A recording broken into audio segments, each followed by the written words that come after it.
미국의 작가 나다넬 호손이 쓴 데이비드 스완이라고 하는 그 짤막한 이야기가 있습니다.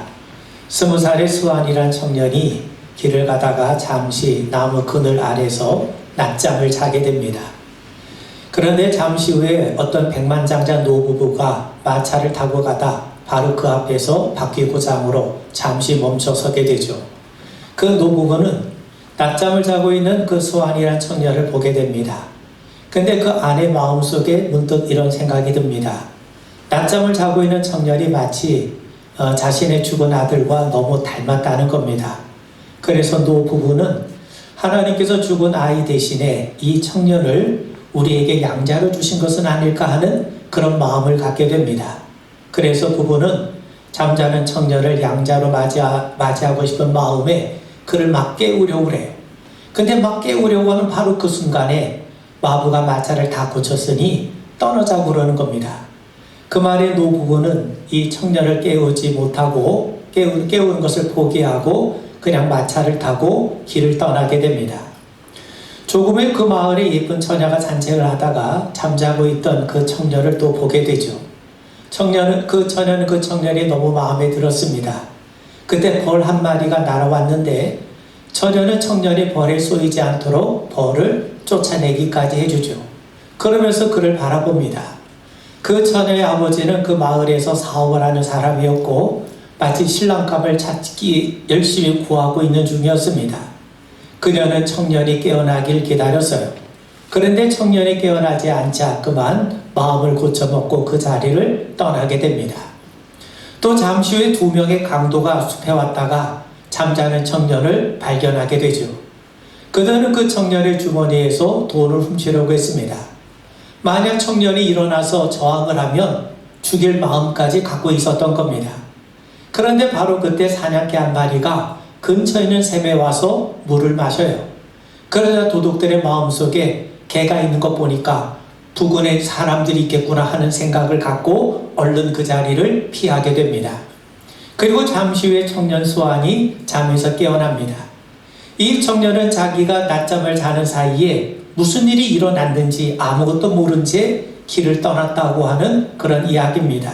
여러분, 청년이 낮잠을 자는 그 짧은 시간에 그의 운명을 바꿀 수 있는 여러 가지 일들이 일어나고 있었습니다. 노부부가 왔을 때 눈을 떴거나 아니면 마부가 그의 마차를 조금이라도 늦게 고쳤더라도 그 청년은 그 노부부의 양아들이 될 수가 있었습니다. 벌이 날아왔을 때 쇠여서 깨었더라면 또 그 처녀와 말 한마디만 나눴더라도 그녀와 결혼했을지도 모릅니다. 도둑들 앞에서 눈을 떴더라면 죽을 수 있었고 사냥개가 조금만 늦게 왔더라도 물건을 도둑 맞을 수가 있었던 것이죠. 이처럼 내 인생임에도 내 뜻대로 되질 않고 실제로 무슨 일이 내게 일어났는지 또 무슨 일이 일어나고 있는지를 제대로 알 수가 없습니다. 어느 누구도 자기의 미래를 알 수 없고 실제로 우리의 생각과 의지와 능력을 뛰어넘는 일들이 얼마나 많이 일어나고 있습니까? 그래서 우리들의 삶에는 순간순간 하나님의 돌봄과 도우심이 필요합니다. 우리의 생각과 능력을 뛰어넘는 모든 일들을 하나님께서 주관하시고 보살펴 주셔야 됩니다. 그래서 하나님만이 우리의 소망이 되십니다. 오늘은 소망에 대해서 말씀을 나누고자 합니다. 여러분, 작가 헬프가 쓴 윈터스 테일이라고 하는 이 소설에 보면 악마 펄시 솜스라는 사람이라는 자가 나와요. 그 악마가 어떤 발언을 하냐면 그대는 아는가? 내가 도저히 참을 수 없는 두 가지를 하나는 인간이 희망을 갖고 사는 것이고 다른 하나는 인간에게 기적이 나타나는 것이다. 나는 인간이 희망과 기적을 결코 소유하지 못하도록 끝까지 달려가 부숴버릴 것이다. 여러분, 작가는요, 사단이 인간을 제압하는 무기가 2가지가 있는데 그거는 희망을 포기하게 하는 것이고 또 하나는 기적을 믿지 못하게 하는 것이라는 겁니다. 여러분, 우리에게 희망을 주시는 분이 누구십니까? 하나님이세요. 또 우리의 삶을 기적적으로 역사하시는 분이 누구십니까? 하나님이시죠. 그러니 사단은 희망을 포기하게 하고 기적을 믿지 못하게 함으로써 궁극적으로 하나님을 신뢰하지 못하게 하고자 한다는 것이죠. 반면 알베르트 까미는 우리에게 위로하는 글을 하나 남겨줍니다. 겨울은 모든 낙엽이 꽃이 되는 두 번째 봄이라는 거죠. 그는 낙엽에서 봄을 바라보고 있습니다. 지금은 낙엽이 튀어서 다 떨어졌지만 언젠가 낙엽 떨어진 바로 그 자리에 꽃이 피어날 것을 희망하고 있는 것이죠. 여러분, 봄을 이기는 겨울은 없습니다. 지금 북풍 한설 차디찬 겨울이라 할지라도 봄은 어김없이 우리를 찾아옵니다. 왜 그렇습니까? 하나님의 온 세상을 선하신 뜻대로 운행하시고 다스리고 계시기 때문이죠. 그렇기 때문에 우리의 진정한 소망은 하나님께 있는 겁니다. 여러분, 우리가 믿는 하나님은 어떤 하나님이십니까? 소망의 하나님이세요. 로마서 15장 13절에 보면 소망의 하나님이 모든 기쁨과 평강을 믿음 안에서 너희에게 충만하게 하사 성령의 능력으로 소망이 넘치게 하시기를 원하노라. 소망의 하나님께서 성령의 능력으로 우리 안에 소망을 넘치게 하시는 금년 한 해 되시기를 주님의 이름으로 축원을 드립니다. 여러분, 지난해 우리는 코로나라고 하는 전대미문의 광풍이 무섭게 휘몰아치는 그런 한 해를 보냈습니다. 아직도 그 광풍의 여파는 그칠 줄 모릅니다. 지금도 우리는 경제적인 출혈은 물론이려니와 일상적인 생활의 불편을 감수하면서 코로나라고 하는 이 거친 풍랑을 헤쳐가고 있습니다. 여러분, 예수님의 제자들도 이와 비슷한 경험을 한 적이 있어요. 예수님의 오병이어의 기적을 베푸시자 사람들이 저마다 예수님을 왕으로 옹립하려고 합니다. 제자들의 입장에서 얼마나 들뜬 상황입니까? 그들은 예수님을 위해서 배와 그물을 버려두고 예수님을 따랐던 사람들 아닙니까? 그런데 지금 사람들이 예수님을 왕으로 옹립하려고 하고 있습니다. 제자들의 입장에서 굉장히 신나는 일이 아닐 수가 없는 거죠. 그런데 예수님이 제자들을 재촉하셔서 배에 태워가지고 갈릴리 호수 건너편으로 가게 하십니다. 그런데 갑자기 불어닥친 큰 풍랑으로 인해서 제자들이 두려움에 사로잡히게 되죠. 여러분 생각해 보세요. 제자들이 배를 타고 갈릴리 호수를 건너는 것은 제자들이 원해서 간 것이 아닙니다. 예수님이 재촉하시는 바람에, 예수님이 등을 떠미시는 바람에 마지못해 그들은 배를 타고 갈릴리 호수를 건너게 된 거죠. 달리 말하면 예수님의 말씀에 순종해서 배를 타게 된 겁니다. 그렇다면 호수 건너편으로 가는 동안 순풍은 아니더라도 풍랑은 불지 말아야 될 것 아닙니까? 그런데 그들은 순종했음에도 불구하고 예상치 못한 풍랑으로 위급한 순간을 맞이하게 되었던 겁니다. 여러분, 제자들 가운데는요, 평생 바다에서 잔뼈가 굵은 사람들이 여럿 있었어요. 그들은 어부로 살아왔기 때문에 풍랑의 경험도 많이 겪었을 겁니다. 그런데 이번에 그들이 맞이했던 이 광풍은 그들도 속수무책일 만큼 엄청난 큰 광풍이었기 때문에 그들은 그저 두려움에 벌벌 떨고 있어야만 했던 겁니다. 여러분, 제자들의 풍랑을 만난 시각은 사경때입니다. 사경이라고 하는 시간은 새벽 3시부터 6시 사이예요. 한밤중이기 때문에 아무것도 볼 수가 없고 어느 누구도 무엇도 찾을 수 없는 바로 그런 상태입니다. 그리고 배는 이미 육지에서 술이나 떨어져 있기 때문에 도움을 받을 만한 처지도 되지 못하죠. 그뿐만 아닙니다. 그들은 지금 배 안에 있어요. 배 안에서 풍랑을 만난 겁니다. 만약 풍랑이 일지 않았더라면 그들은 원하는 목적지까지 이 배가 안전하게 그들을 데려다 줄 것이었습니다. 데려다 줄 겁니다. 그런데 그들이 타고 있는 배도 큰 풍랑 앞에서는 더 이상 안전한 장소가 되질 못했던 것이죠. 여러분, 우리 인생에 대단한 것처럼 보이지만 반드시 그렇지만은 않은 것 같습니다. 어느 날 뜻하지 않게 불어온 광풍은요, 소중한 것을 한순간에 빼앗아갑니다. 욥은 인생의 폭풍 앞에서 한순간에 재산과 자녀와 건강을 잃지 않았습니까? IMF뿐 아니라 미국 금융시장이 헛개치만 해도 우리나라는 심각한 몸살을 겪고 있지 않습니까? 특히 코로나라고 하는 이 광풍은 경제적인 손실을 말할 것도 없고 우리 일상적인 삶은 물론이려니와 성도들의 신앙생활까지 위협을 가하고 있는 그런 실정 아닙니까? 제자들이 큰 풍랑 앞에서 속수무책인 것처럼 우리도 코로나라고 하는 이 상황 앞에서 현재까지는 특별히 뾰족한 대안이 없는 것이 사실 아닙니까? 그런 의미에서 여러분, 우리가 사는 세상은 마치 지뢰밭과 같습니다. 어디에 지뢰가 배설되어 있는지 우리가 모르죠. 우리가 알면 그 길을 피할 수 있을 텐데, 우리가 길이라고 믿고 안심하는 순간 뜻하지 않은 지뢰가 터지기도 합니다. 사실 우리가 겪는 많은 고통과 어려움은 예상 밖에 찾아오는 겁니다. 우리가 예상했던 어려움이 찾아온다면 나름대로 준비라도 할 수 있을 텐데, 한밤중에 느닷없이 달려오기 때문에 우리는 속수무책 넘어지게 되는 것이죠. 그래서 전도서 기자는 전도서 2장 22절에서 이렇게 말씀합니다. 사람이 해 아래서 행하는 모든 수고와 마음에 애쓰는 것이 무슨 소득이 있으랴. 일평생에 근심하며 수고하는 것이 슬픔뿐이라. 그의 마음에 밤에도 쉬지 못하나니 이것도 헛되도다. 여러분, 우리가 이 사실을 분명히 알게 된다면 우리는 진정으로 세상에 마음을 두지 않게 될 겁니다. 그리고 무엇보다도 하나님께서 우리와 함께 주셔야 함을 절감하게 될 겁니다. 그런데 예수님은 제자들이 고난당하는 것을 그대로 보고만 계신 분이 아닙니다. 그들이 어려움을 겪고 있는 순간 주님이 그들을 친히 찾아오셨어요. 밤 사경에 예수님께서 바다 위를 친히 걸으셔서 제자들에게 찾아오신 겁니다. 성도 여러분, 고난이 찾아왔습니까? 주님이 찾아오시는 때입니다. 주님은 어려움에 처한 자들을 외면하신 분이 아닙니다.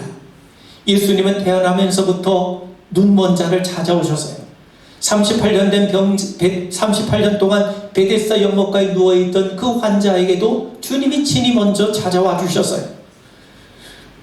낙심 가운데 엠마오를 향해 가던 두 제자에게도 우리 주님이 찾아오셨습니다. 주님은 우리가 고난 가운데 있을 때, 우리가 약해졌을 때, 우리가 실패했을 때 우리를 그대로 내버려 두신 분이 절대로 아니십니다. 제자들의 두려움에 사로잡혔을 때 주님은 무리를 걸어서 제자들을 찾아오셨습니다.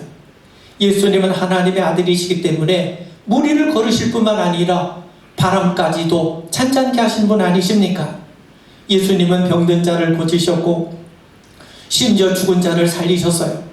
물로 포도주를 만드셨을 뿐만 아니라 보리떡 5개와 물고기 2마리를 가지고도 5,000명을 먹이신 주님이세요. 예수님은 우리의 모든 죄까지도 사해 주실 만한 권세가 있으신 분입니다.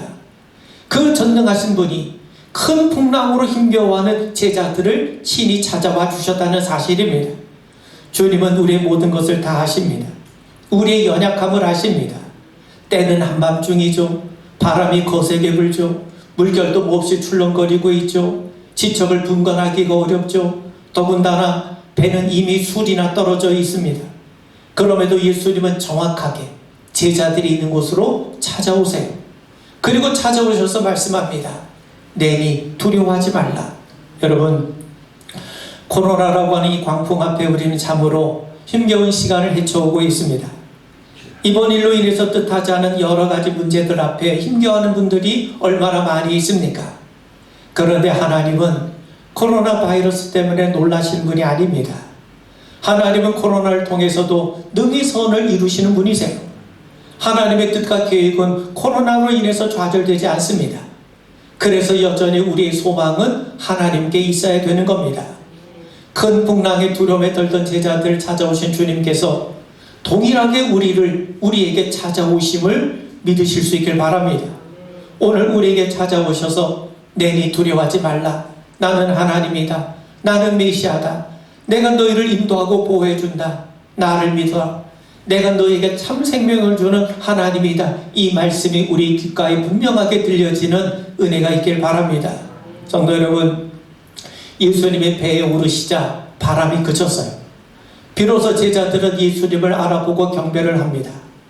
예수님 앞에 절을 하며 이르되 진실로 하나님의 아들이로소이다. 그들은 고백하게 되죠.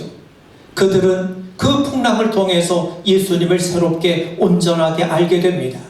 예수님에 대해서 눈이 열린 것이죠. 고난의 현장에 찾아오신 주님으로 인해서 그들은 예수님에 대해서 온전한 고백을 드릴 수 있게 된 겁니다. 여러분, 이런 일들이 제자들에게만이 아니라 오늘 우리에게도 이루어지게 되기를 주님의 이름으로 축원을 드립니다. 여러분, 우리가 구약 성경에 보면 한 위대한 선지자를 만나게 되는데 그는 엘리야입니다. 그는 하나님의 사람이에요. 갈멜산에서 바알과 아세라 선지자 850명과 대결해서 승리를 했고 우상 숭배하는 자들을 죽였습니다. 그는 사르밧 과부의 죽은 아들까지도 살려냈죠. 그는 기도의 사람이었습니다. 그가 기도했을 때 하늘에서 비가 내리지 않았고 다시 기도했을 때 3년 6개월 만에 비가 내리기도 했어요. 그는 분명 하나님의 능력을 소유한 선지자임에 틀림이 없습니다. 그런데 하나님의 능력을 소유했던 엘리야가 그만 이세벨의 협박과 공갈에 두려움을 느낍니다. 그래서 그는 영적으로 침체해서 저 이스라엘 남단 브엘세바까지 도망을 치게 되죠. 갈멜산에서 봤던 하나님의 사람 엘리야의 모습은 온데간데 없어지고 낙심한 나머지 그저 로뎀나무 아래 누워서 죽기를 간청하는 이 무기력한 엘리야의 모습을 우리는 보게 됩니다. 여러분, 야고보 사도는요, 엘리야를 우리와 성정이 같은 사람이라고 합니다. 엘리야와 우리가 다르지 않다는 거죠. 엘리야가 능력 있는 모습을 보였다면 그건 엘리야의 능력이 아니라 하나님의 능력이에요. 또 엘리야가 영적으로 침체했다면 우리도 침체할 수 있는 겁니다. 우리는 코로나라고 하는 큰 위협과 협박 속에 때로 의욕을 잃기도 하고 그 무게를 견디지 못해 주저앉을 때가 얼마나 많이 있습니까? 그러나 이런 때에도 우리의 소망은 하나님께 있습니다. 주님 말씀하신 것처럼 수고하고 무거운 짐을 질 때마다 우리에게는 더 주님이 절실하고 필요하지 않겠습니까? 이럴 때야말로 하나님의 위로가 필요한 시점입니다. 여러분, 하나님께서 엘리야를 위로하세요. 우리가 믿는 하나님은 위로의 하나님이세요. 당신의 자녀들이 어렵고 힘들어할 때 고아처럼 내버려 두신 분이 아닙니다. 지금도 하나님은 보혜사 성령님을 우리에게 보내주셔서 늘 우리를 위로하시고 우리를 격려해 주고 계십니다. 여러분, 브엘세바까지 도망쳐온 엘리야, 차라리 죽는 편이 낫겠다며 울부짖다 지쳐서 로뎀나무 아래 누워 지쳐있는 이 엘리야, 하나님께서 그를 어떻게 위로해 주셨습니까? 하나님은요, 피곤하고 지친 엘리야에게 먹을 것과 쉼을 주십니다. 하나님은 친히 그를 깨우시면서 일어나서 먹으라고 하세요. 그래서 숯불에 구운 떡을 그에게 주시고 시원한 생수까지 그에게 마시게 합니다. 그리고 그의 지친 몸을 하나님이 친히 부드럽게 어루만져 주십니다. 한마디로 하나님은 피곤하고 지친 그의 몸을 회복시켜 주셨던 것이죠. 사랑하는 성도 여러분, 하나님께서 우리에게도 이와 같은 위로의 손길로 어루만져 주시길 바랍니다. 먹을 것을 공급해 주시고 단잠을 자게 해주시고 또 지친 우리의 심령과 우리의 마음과 우리의 영혼과 우리의 몸을 하나님이 손길로 어루만져 주시길 바랍니다. 하나님은 엘리야를 버리지 않으셨어요. 마찬가지로 하나님은 절대로 당신의 백성들을 외면하신 분이 아니십니다. 여러분, 우리가 살아가다 보면 누구나 가볍든 무겁든 영적으로 침체에 빠질 때가 있지 않습니까? 엘리야와 같은 위대한 선지자도 침체에 빠진 때가 있었어요.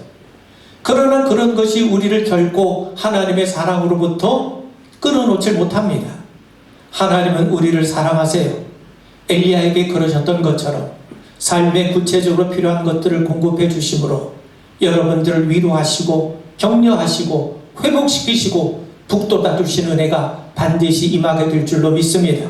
여러분, 하나님의 위로는 여기서 그치지 않습니다. 하나님은 그를 회복시키신 다음에 호렙산으로 가게 하세요. 그래서 하나님은 먼저 크고 강한 바람이 산을 가르며 바위를 부수며 엘리야 앞을 지나가게 하십니다. 그런데 크고 강한 바람 속에 하나님은 계시지 않았어요. 두 번째 큰 지진이 일어났지만 거기에도 하나님은 계시지 않았습니다. 마지막으로 불이 붙었지만 그 불 속에도 하나님은 계시지 않았어요. 그런데 바람과 지진과 불이 모두 지나간 다음에 세미한 음성이 들립니다. 그 세미한 음성에서 하나님이 임재하셨고 그 세미한 음성을 통해 엘리야는 하나님의 음성을 듣게 됩니다. 그렇다면 이것이 의미하는 것이 무엇입니까? 엘리야가 바람이나 지진이나 불과 같은 거창한 곳에서 하나님의 임재를 보지 않았고 아주 세미한 음성에서 하나님의 임재를 경험하고 하나님의 말씀을 들었다는 것은 무엇을 의미합니까? 오로지 하나님의 말씀만이 우리를 치료하실 수 있다는 겁니다. 여러분, 엘리야가 왜 낙심했나요? 이세벨의 공갈과 협박 때문에 낙심을 했어요. 우리가 왜 낙심을 합니까? 세상에서 들려오는 온갖 숱한 소식들이 때로 우리를 낙심하게 하지 않습니까? 그렇다면 어떻게 우리를 낙심시키는 세상의 소리에서 벗어날 수 있습니까? 세미하게 들려오는 하나님의 음성을 통해서입니다. 여러분, 히브리 시인이 시편 107편 19절에서 이렇게 말씀합니다. 이에 그들이 그들의 고통 때문에 여호와께 부르짖음에 그가 그들의 고통에서 그들을 구원하시되 그가 그의 말씀을 보내어 그들을 고치시고 위험한 지경에서 건지시는도다. 하나님께서 말씀을 보내서 그들을 치료하시고 하나님의 말씀을 보내서 그들을 위험한 지경에서 건지신다고 분명히 말씀합니다. 여러분, 말씀을 보내신다는 건 뭐예요? 말씀이 곧 하나님 아닙니까?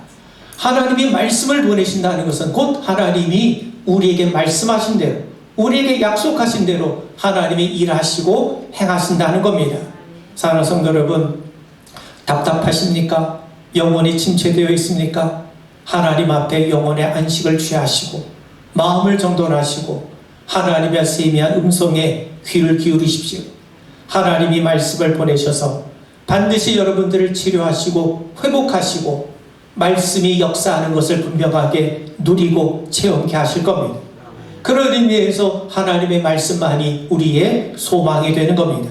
마지막으로요, 스페인은요 투의 나라 아닙니까? 그런데 투자 한쪽에는 우리 눈에는 보이지 아니하지만 소가 안전하다고 느끼는 구역이 있어요. 투사와 싸우다가 지친 소는 자신이 정한 그 장소에 들어가서 숨을 고르며 힘을 모읍니다. 다시 기운을 되찾아 계속 싸우기 위해서죠. 그 장소에 들어가 있으면 소는 절대로 두렵지 않습니다. 그 소만 아는 그 장소, 그 자리를 스페인어로 케렌시아라고 부릅니다. 여러분, 소설가 해밍웨이는요, 케렌시아에 있을 때 소는 말할 수 없이 강해져서 그 소를 쓰러뜨리는 것 자체가 불가능하다고 그렇게 얘기를 합니다. 그런 의미에서 케렌시아는요, 회복의 장소요, 소생의 장소요, 힘들고 지쳤을 때 다시금 기운을 얻는 장소입니다. 사람들마다 자신들만의 케렌시아가 있어요. 자신을 성찰하고 자신의 존재의 의미를 발견하고 회복되는 장소는 사람마다 다를 겁니다. 투장의 케렌시아도요, 처음부터 정해져 있는 것이 아닙니다. 투가 막 진행되는 동안에 소는 자신에게 가장 안전한 장소가 어디인지, 자기가 숨을 고를 수 있는 장소가 어디인지를 살피고 그 장소를 정한다는 겁니다. 그렇다면 우리 믿음의 성도들에게 케렌시아는 어디인가? 바로 하나님이요, 말씀이요, 또 하나님이 임재하시는 거룩한 장소, 교회입니다. 여러분, 큰 풍랑 앞에 휘청이던 배 안에 우리 주님이 오르시자 물결은 잠잠해졌고 그 자리는 예수님을 경배하는 거룩한 성소가 됐습니다. 제자들은 더 이상 두려워하지 않았습니다. 왜요? 주님이 계시기 때문이죠. 호렙산에서 하나님의 음성을 들었던 엘리야는요, 이제 더 이상 무기력한 자가 아닙니다. 이후 그는 하나님의 음성을 들었고 하나님의 말씀에 힘입어서 아방을 패하고 예후를 새로운 왕으로 세웁니다. 또한 우상의 본거지 아람의 왕을 패하고 하사엘을 왕으로 세워요. 그리고 자신의 후계자로 엘리사를 선택하여 기름을 붓게 됩니다. 여러분, 우리 믿음의 성도들의 계련시아는 바로 하나님의 임재입니다. 마틴 루터가 종교개혁의 깃발을 들었을 때 당시 교황과 그 주종 세력들은 루터를 죽이려고 하지 않았습니까? 그럼에도 루터가 그들의 위협과 죽음의 공포를 두려워하지 않고 종교개혁의 횃불을 지펴갈 수 있었던 비결은 바로 하나님이 늘 우리와 함께 하신다고 하는 그 분명한 믿음 때문이었어요. 그때 지은 찬송이 우리가 잘 아는 찬송이죠. 내 주는 강한 성이요 방패와 병기 되시니 큰 환난에서 우리를 구하여 내시리로다. 하나님으로 인해 그는 두려움을 이겨나갔던 겁니다. 여러분, 하나님은 멀리 계신 분이 아니세요. 우리에 대해서 무관심한 분이 아니십니다. 우리의 머리털까지도 세실 만큼 우리에게 지극한 관심을 갖고 계신 분이세요. 밤에 잠을 잘 때에도 아침에 눈을 뜰 때에도 여전히 우리와 함께 하시는 하나님이십니다. 우리가 즐거울 때도 함께 하시지만 우리가 고통스러울 때나 늘 한결같이 우리와 동행하시는 분이 하나님이세요. 그분은 물을 건널 때 물 아래 길을 내시는 분이시고 우리가 불 속을 걸을 때 옷깃 하나 타지 않도록 붙들어 주시는 하나님이세요. 하나님만이 우리의 진정한 게렌시아요 우리의 소망이 되십니다. 그렇다면 우리는 하나님을 바라봐야 하지 않겠습니까? 하나님이 늘 우리와 함께 하시고 어디에나 계신 하나님이신 건 분명하지만 우리가 하나님을 가장 분명하게 바라보고 가장 주목할 수 있는 자리는 바로 교회입니다. 하나님은 친히 말씀하세요. 출애굽기 20장 24절에 보면 내게 토단을 쌓고 그 위에 네 양과 소로 네 번제와 화목제를 드리라. 내가 내 이름을 기념하는 모든 곳에서 네게 임하여 복을 주리라. 하나님이 분명히 우리에게 약속하셨는데 하나님의 이름을 기념하는 모든 곳에서 하나님의 이름을 기념하는 모든 자리에 하나님이 친히 임하시겠다. 그리고 거기에 있는 사람들을 내가 복을 주시겠다고 하나님이 분명하게 약속하셨어요. 여러분, 과거에는 그 자리가 성막이요 예루살렘 성전이었지만 지금은 그 자리가 교회입니다. 물론 하나님은 교회 안에만 계신 분이 아니죠. 하나님은 무소부재하시기 때문에 어디에나 계세요. 어디에서나 우리와 동행하세요. 그런데 예수님이 말씀하신 것처럼 두세 사람이 예수님의 이름으로 모인 자리에 우리 주님이 친히 함께 하시겠다고 분명히 약속하십니다. 교회는요, 예수님을 주님으로 고백하는 사람들, 예수님을 그리스도로 고백하는 사람들, 예수님을 하나님의 아들로 고백하는 성도들이 모인 자리가 교회입니다. 교회는 그리스도의 몸입니다. 그리스도의 몸에서 이탈해갖고 어떻게 우리가 주님의 은혜를 누릴 수 있겠습니까? 주님은 교회의 머리가 되십니다. 주님은 교회의 주인이 되십니다. 그리고 이 자리는 살아계신 하나님이 임재하시는 거룩한 자리입니다. 여러분, 사람들은 코로나 이전과 이후는 분명 달라질 거라고 여깁니다. 그런데 달라지지 않은 것이 있어요. 하나님이 여전히 당신의 백성들을 돌보신다는 사실입니다. 이 사실은 절대로 달라지지 않습니다. 또 하나님은 여전히 당신의 이름으로 모인 자리에 임재하신다는 사실입니다. 그런 의미에서 여러분, 오늘 이 자리 우리가 하나님 앞에 예배할 때마다 이 자리에 특별하게 우리 가운데 임재하시는 우리 주님의 영광을 바라볼 수 있게 되길 바랍니다. 여러분, 풍랑을 만난 제자들을 위해 친히 물 위를 걸어서 오신 주님, 낙심한 엘리야를 찾아오셔서 친히 먹을 것을 주시고 어루만져 주신 하나님, 그 하나님께서 코로나로 지친 이 백성을 찾아오시고 어루만져 주시고 여러분들을 소성시켜 주시고 또 교회를 회복시켜 주시기를 주님의 이름으로 축원을 드립니다. 오늘 히브리 시인의 고백처럼 하나님은 우리의 소리를 들으시고 우리의 부르짖는 소리에 귀를 기울이십니다. 그래서 우리 영혼은 여호와를 기다리며 주님의 말씀을 소망하는 겁니다. 마치 파수꾼이 아침을 기다리는 것보다 우리는 더욱더 주님을 기다립니다. 왜 그렇습니까? 그분의 인자하심과 긍휼하심이 넘치셔서 반드시 우리를 속량하시고 우리를 회복시켜 주시기 때문입니다. 그래서 하나님의 도우심으로 인해서 하나님을 찬양하는 일들이 차고 넘쳐나는 우리 금년 한 해 되기를 주님의 이름으로 축원을 드립니다. 우리 기도하겠습니다. 우리의 진정한 소망이 되신 분이 하나님이심을 믿고 고백합니다. 아버지 하나님, 늘 말씀으로 우리 가운데 임재하시고 성령으로 늘 우리와 동행하시옵소서. 또 주님의 이름으로 모인 이 자리에 늘 임재하셔서 우리로 하여금 늘 우리 주님 앞에 산 소망을 품고 나아가는 복된 자리로 성별하여 주시옵소서.